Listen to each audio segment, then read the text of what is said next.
find out what you hate to do. Find out and if you can focus on the things that you love to do, then you will be much more happier, much more productive on those things.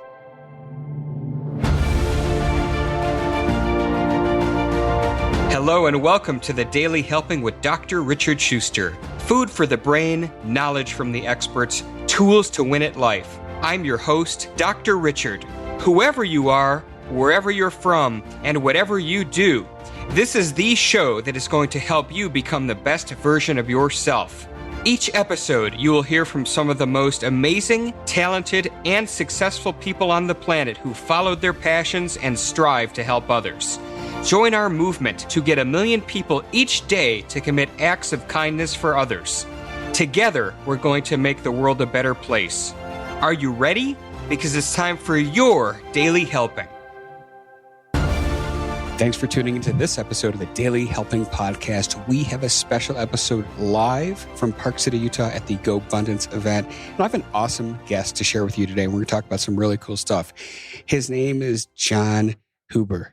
Family man, traveling man, businessman. He's graduated from Rowan University with a degree in management and information systems, acquired a real estate license when in college, began working as an agent even before graduating. Calls himself a self-proclaimed techie, which I resonate with for sure.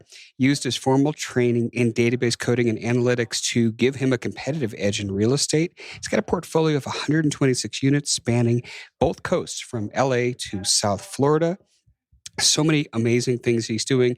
We're going to talk about something that a lot of you are going to relate to. It's working remote. We know that the world has changed because of COVID, and he's going to give you some tips and strategies how to manage working remote and all that entails. Jon, welcome to the Daily Helping. It is awesome to have you here. Thank you, Dr. Richard. Happy to be here. Yeah, so we're going to have fun. So we did a little bit about your bio, but what the bios never capture is people's why, people's superhero origin story. Let's hop on the time machine. Tell me a little bit about what put you on the path you're on and why you do what you do. Well, why I do what I do, if we're going back in time, it would probably be I come from a real estate family. So it was no surprise that I was able to get into real estate. When the market crashed in 2007, I was too young to really have a clientele to withstand that crash. So I fell back on my degree, which was management of information systems, just like computer science. And I became a coder and a data geek. And I was living in the big cities, did the New York thing, did the Los Angeles thing. And then I decided to get back into real estate, but as an investor. So got involved in real estate, purchased in Los Angeles, started buying across the country. Moved to South Florida to be closer to my investments. But the why really happened. That's actually why I started doing what I do.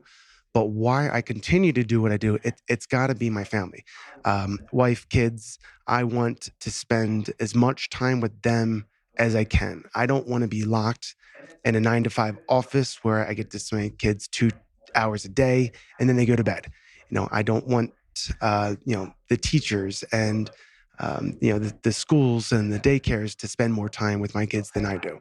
So I really enjoy being a really active, hands-on dad. So I think that's my why. And you said that kind of evolved. So was there a point in time where you were working tons of hours and you're like, enough is enough. I really need to shift things to be with my family? Yeah, I think everybody has that revelation, right? And I struggle with the work-life balance just like everybody, and it goes in roller coasters, right? I was working 100-hour work weeks at one point, and then I was like, I got to scale it back. And then I scale it back to 20 hours a week. And I'm like, I'm not being productive enough. And, and then I scale it back. And so it is a constant struggle, especially with me, because I tend to be an extreme person.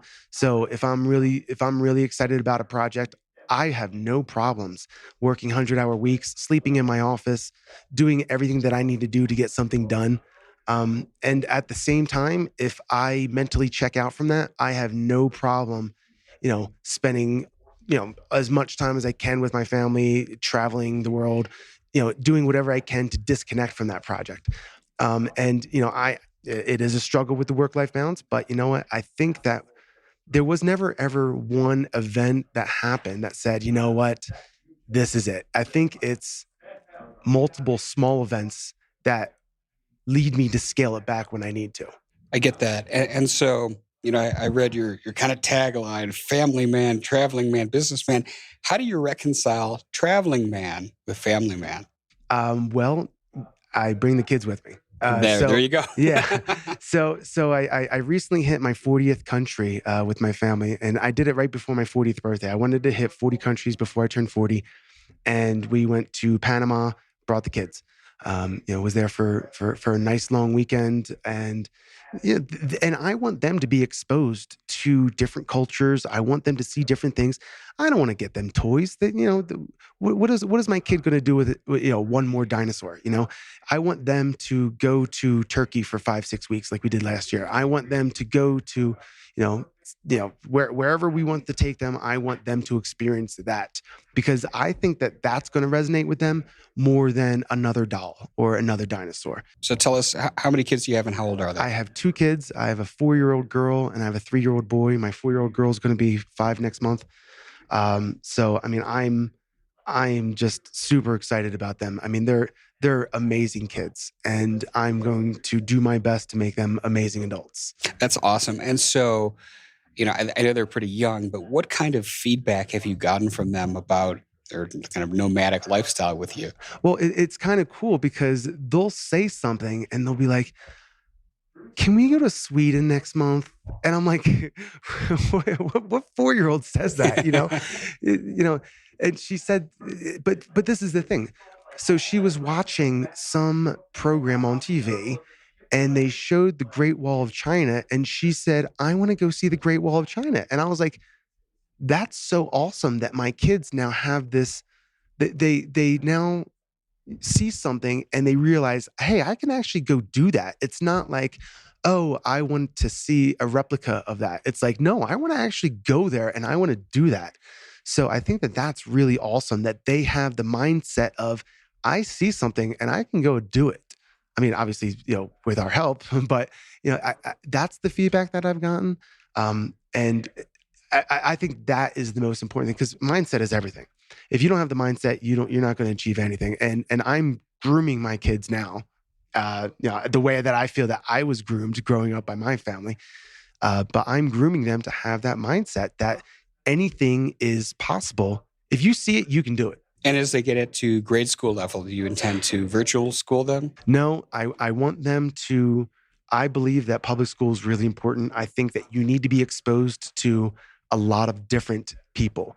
You need to have that social skill that allows you to be able to talk with anybody.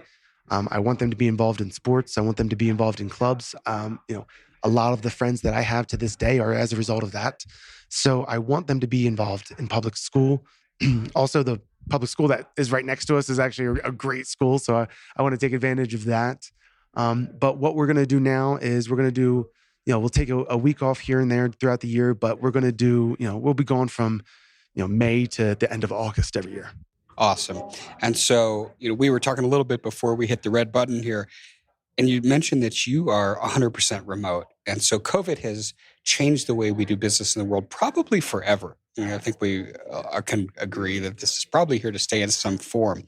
So I think that's really interesting because a lot of people struggle with being 100% remote in a number of ways. They struggle with the lack of meaningful social in-person communication.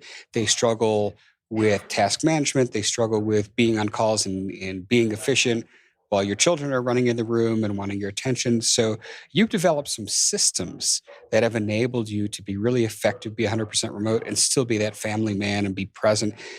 I'd love for you to take us through how you developed that and what kind of tools that people can implement who are listening to this right now in their lives. Yeah, I definitely have. And I think systems are important for any walk of life. And any business that you're in, you need systems and you need discipline. That's really it, those two things. And mine has been a work in progress because my lifestyle has been adapting, and it's always going to be an art, more of an art than a science. The first thing is you need to be able to block time. You have to be able to block time to be able to get things done, whether it's 2-hour blocks, 1-hour blocks. If people have severe attention issues, then maybe that's 30-minute blocks and then you take a 15-minute break, 30-minute block, whatever works for that person, you have to find that balance. Now, the systems that are in place is, yeah, I'm 100% remote. I have, the portable monitors. I got the laptops. I got the wireless. I have to be able to function. That's from like a technical standpoint. But because wherever I am, I need to have my workspace.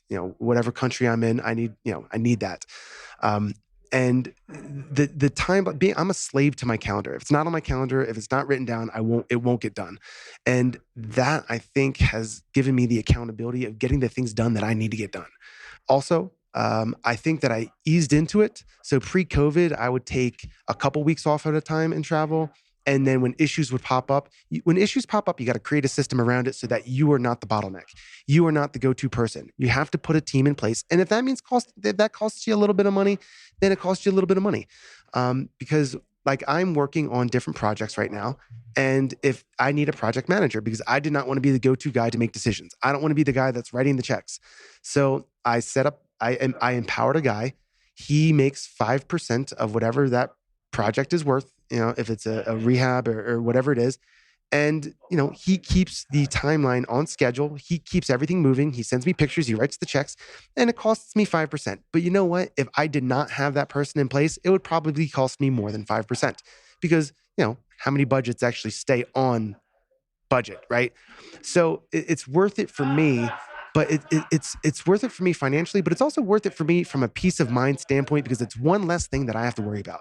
They talk about decision fatigue, and that's why Steve Jobs and Zuckerberg wear the same outfit every day because it's one less thing to make a decision on, and that's a real thing. Decision fatigue. Like I don't want to have to make these decisions, and to be honest, I'm indifferent to whatever the outcome is. As long as it looks good, I'm good with it. So whether it's agreeable gray or gauntlet gray, like could I care less? I don't. So these are the things that I don't want to have to deal with. And you have to empower the people around you. You have to set up a team so that everybody knows what they're doing, and then you just manage the people as opposed to managing the actual process. Hey guys, Dr. Richard here. For the past 7 years, I've been privileged to bring you incredible guests who are changing the world and can help you become the best version of yourself. I'm really excited to share with you a new quiz that I created based on my clinical training that will curate for you a custom list of my top episodes and actionable strategies to help you wherever you are on your journey. All you need to do is go to drrichardschuster.com to take it, and it's 100% free. You'll be taking the next step on the journey to unlocking the power of you, and I can't wait to see where you'll go.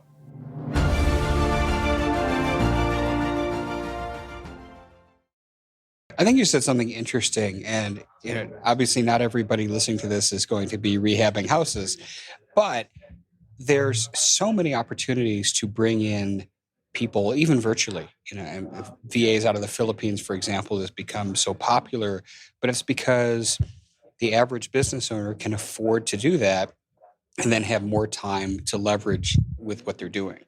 So I think what you said is have somebody else kind of the big overseer, which is a really good idea.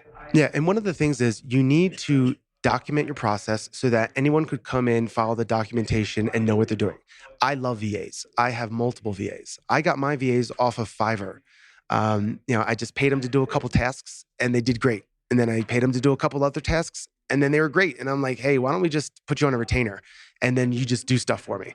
They are great. And I always thought that I had to be the guy to do the task. No one's going to do it better than me. No one cares about this process more than I do. That's a load of crap because these guys are great at what they do. And this is all they do. So, when I need to get research done on a project, if I'm looking to expand into a different geographic location and I need research done, I need you guys to, hey, take these addresses, cross-reference them, Secretary of State, look at this website, tell me what's going on here. These guys are great and they're doing it in my sleep. And I'm paying them a minimal amount of money, and the value that they bring me. And don't get me wrong, I went through a bunch of VAs and it is trial and error. But I have a core set of 3 or 4 guys that I use for a bunch of things. Firm believer of Fiverr. If you've never been on Fiverr, I recommend it. TaskRabbit is another one that you can get some. Upwork is a great one for VAs. I hear I've never used that, but I've only been on Fiverr, and I have to tell you that these guys are now a necessity for my business. Awesome. So hire VAs, block time religiously in your calendar. What are some of the other things that you do to put them in place? Find out what you don't want to do. Find out what you hate to do.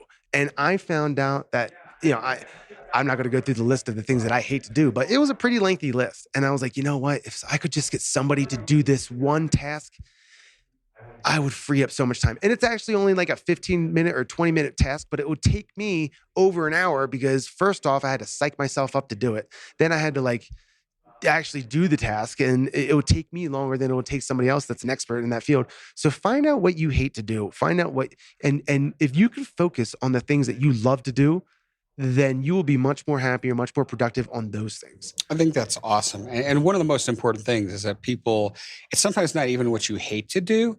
You might like it, but it's just not in your skill set and it's not your best use of time. Yeah, I'm a big believer on highest and best use. Like when it comes to my properties, I have 126 units right now. I hate, and I'm okay using the word, I hate property management. I don't want to screen tenants. I don't want to pick up the phone when the toilet's not working. I don't want to be the guy that's saying, "Oh, you can't park here." Like I don't want to be that guy. My highest and best use is not doing that. My highest and best use is finding my next deal. So that I think people really need to figure out what their highest and best use is of their time. And if you are lacking in a severe skill set, then find somebody that you can partner with. I have partners. I have multiple partners and we divide and conquer. I hate dealing with attorneys and I hate dealing with investors because, I feel like I'm the expert in my field. You got your money doing something other than real estate. If you want to invest in real estate, like let me do my job. I'll let you do. I don't tell you how to run your practice. So things like that. But obviously I don't have that. I have guys that are much better at communicating that than I am. So that's why maybe I partner with them and they take care of that and I take care of the real estate side. So if there is something that you are lacking in, find somebody to complement your skill set. That's awesome. And give me one more awesome tool and system that you put in place to work remotely and manage your life. I think, and this is what I will say is just go and do it. You want to spend a month in Venice, Italy? Just go. Wait for the problems to happen. Something's going to happen. There's going to be problems. And you may try to think that, oh, I fixed every bottleneck. Nothing relies with me. Go to Venice, Italy for a month and see what happens. What's the worst that happens? You got to fly back. That's not a big deal. Just go live your life. Stop living in fear. Because I talk to a lot of people that want to do what I'm doing. They're like, oh my God, I wish I could take, you can. Yes, you can, but do it. Go out and do it because life is too short. Especially with COVID showed us exactly how short life can be. We have no idea when the next Black Swan event's going to happen and just shut down this world. And now I hear a lot of people that are like, oh my God, I wish I went to whatever country and it'll never be the same because it's like, well, you know what? You could have if you just went up, you bought the plane ticket and you just went. People just need to take action. They have to actually do the thing because you're never going to know if your system's going to work or not until you actually go. So I hear a lot of people that are just like, I don't know if my system's going to work. I think I did this. I think I did everything right. Everyone knows it. It's like, all right, well then what's stopping you from going? Oh, I don't know. All right, well just go and do it and do the thing, live your life. So that's, if I could say anything, go and see what happens. What's the worst that can happen? Awesome. Short and sweet today. We are at time, Jon. I wish we had more, but I want to ask you a question that I ask everybody who comes on this show. What is your biggest help in that one most important piece of information you'd like to share with people listening to our conversation today? Live your life by design. And what I mean by that is figure out the lifestyle that you want. Figure out exactly what you want. I wanted to be 100% remote, traveling the world with my kids, with my family, and working wherever I was. Find out the life that you want and then work yourself backwards. What do I need to do to become that person? If I want to be that person that does whatever I wanted to do, what job do I need to have? What skills do I need to have? What team do I need around me? What systems do I need in place? And then work on that and then strive to live your life by design. Awesome. Tell us where people can learn more about you online. My handle anywhere is Jon the Traveling Investor. That's Jon, not John, Jon the Traveling Investor. Awesome. And we'll have links to everything Jon Huber at the show notes in thedailyhelping.com. Well, Jon, this was short, sweet, but awesome. Thank you so much for coming on the show today. Thank you, Dr. Richard. Loved it. Absolutely. And I want to thank each and every one of you who tuned into this episode. If you like what you heard, give us a follow on Apple Podcasts, because that is what helps other people find the show. But most importantly, go out there today and do something nice for somebody else, even if you don't know who they are, and post in your social media feeds using the hashtag MyDailyHelping, because the happiest people are those that help others.